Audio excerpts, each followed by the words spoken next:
introducing me. Hey everybody, Ed's got the answer to last week's. What is it? Well, hello there.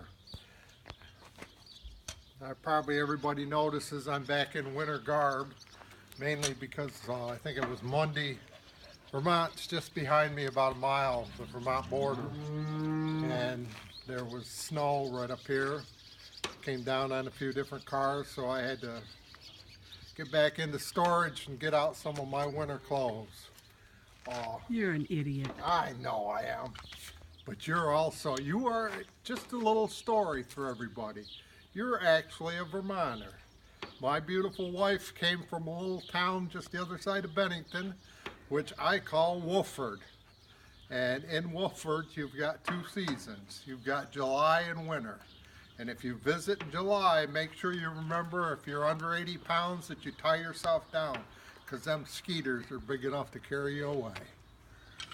This item that we had here was to chop horns off years ago on animals. It was kind of routine to let them grow, basically not like they do today, and we dehorn them really early. And like before, I happen to have a head on the side, but they just would slip this over the horn and then pull the handles together on it. That's how they took the horns off back in the day. I can remember using this more than one, not this particular set, but a set like it with my father many a time. And then the other parts that we had, There goes Lady. Just letting you know. This was the newest version, and it's a plow point. And I had a lot of people, even a young lady said her fiance, who was not a country boy by means, and he even knew it came from a set of plows. And here, well, I guess I set it over here, are the ones I just took off. And that just shows you how far they wear down. I mean, there's hardly anything left when you use them up. And on gravel like we are here in White Creek, they eat up fast. This is the plow point right here, or as they call it, the share. And these particular ones, being thicker on the end, are rock shares. And they go on with 4 bolts. Your first bolt's bigger than the other ones. And I always used to get them with left-handed nuts on them. But now they've gone to the idea that it's much quicker for them to make right-handed, I guess, because everything's right-handed. I always liked left-handed because the way the dirt was going was constantly tightening the nut on the back side, so you never lost them. Then you have these this shin.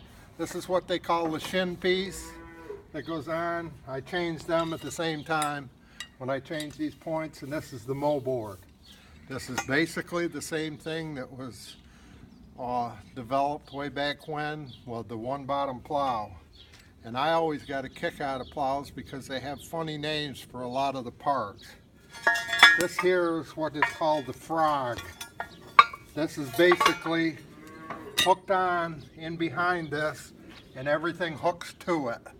And the other item that I always liked in a set of plows was this little, in automatic reset plows, and that's this little guy. They call him the dog bone. He's right in here, and when these trip, when they hit a stone in the ground, they will automatically go up and then come down the other side of the stone as you're going forward.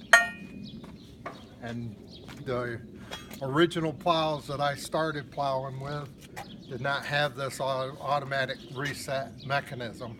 So every time you hit a stone, they would trip up and you'd have to back up to click them back into place.